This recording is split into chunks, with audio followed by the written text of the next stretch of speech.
అధికారంకి వస్తే నీకు ఓటేసి గెలిపించిన కర్మానికి ఇవాళ లక్షలాది ఇళ్లల్లో కంటి మీద కొనుక్కు లేదు. కుటుంబాలన్నీ కూడా ఆందోళన చెందుతున్నాయి.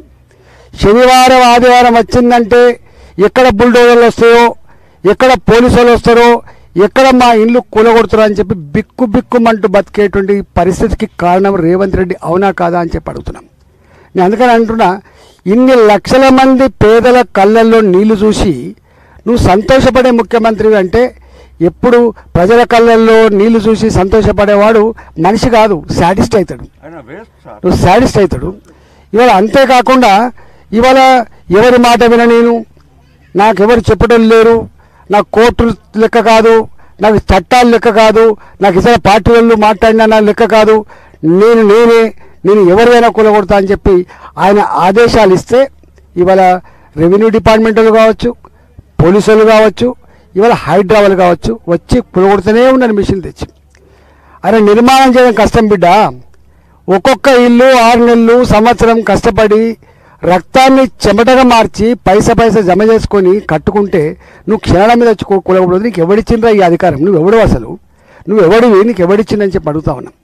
నేను చాలాసార్లు అంటున్నా, చాలామంది పర్యావరణవేత్తలు, శాస్త్రవేత్తలు, సమాజహితం కోరే వాళ్ళు ఏమనుకుంటారంటే నిజమేనేమో చెరువులు ఆక్రమించుకోవడం వల్ల వరదలు వస్తాయి. 100% తప్పిది. అసలు వీళ్ళు ఇల్లు కట్టుకోవడం వల్ల వరద వస్తలేవు. ఇవన్నీ కూడా చెర్లల్లో ఉన్నటువంటి భూములు ఏవైతున్నాయో ప్రభుత్వపరమైన భూములు కావివి. బాజప్తా 100 సంవత్సరాలుగా పట్టా భూములలో వాళ్ళు లేఅవుట్ చేసుకున్నటువంటి లేఅవుట్ తప్ప ఇవి ఎక్కడ కూడా ఇల్లీగల్ కాదు.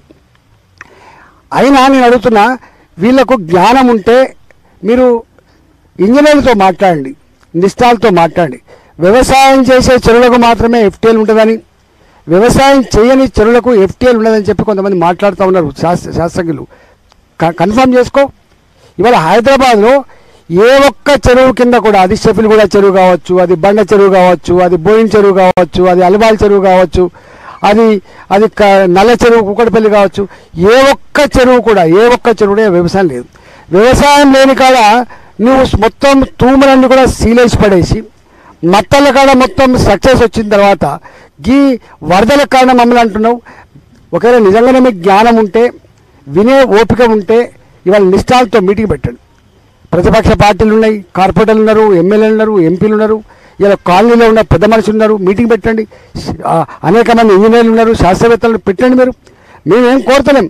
హైదరాబాద్ మునిగిపోవాలని ఎవరు కోరుకోవట్లేదు, వరదలు రావాలని చెప్పి ఎవరు కోరుకోవట్లేదు, అక్రమంగా నిర్మించుకొని ఉండాలని చెప్పి ఎవరు కోరుకోవట్లేదు, విదేశీ పక్షులు వచ్చి మా చెర్లలో వాళ్ళదని ఎవరు కోరుకోవట్లేదు, మా చెర్లలో మా పిల్లలు చేపలు పట్టుకునేది కావాలని కోరుకుంటున్నాం, మా పిల్లలు బ్రహ్మాండంగా ఈత కొట్టాలని చెప్పి మేము భావిస్తూ ఉన్నాం, మా చెర్లలో ఉన్న నీళ్లు, మా బోర్లు, మా బావిలు ఎండిపోకుండా అవి పొల్యూట్ కాకుండా చూడండి మేము కూడా అనుకుంటున్నాం. కానీ ఇవాళ హైదరాబాద్లో అన్ని చెరువులు కూడా ఎక్కడా చేపలు పట్టే పరిస్థితి లేదు, ఇలా సాకిరేవు లేదు.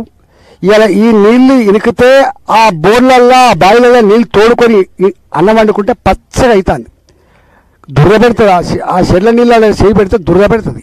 ఇవాళ ఇక్కడ దోమలకు, ఈగలకు, గుర్రపు డెక్కకు దుర్గంధపు వాసన ఉండలేని తప్ప ఏ చెరువు కూడా వీళ్ళు చెప్తున్నారు, పర్యావరణ వేత్తలు చెప్తున్నట్టుగా బ్రహ్మాండమైన నీళ్ళు అయితే ఇక్కడ లేవు. కేసీఆర్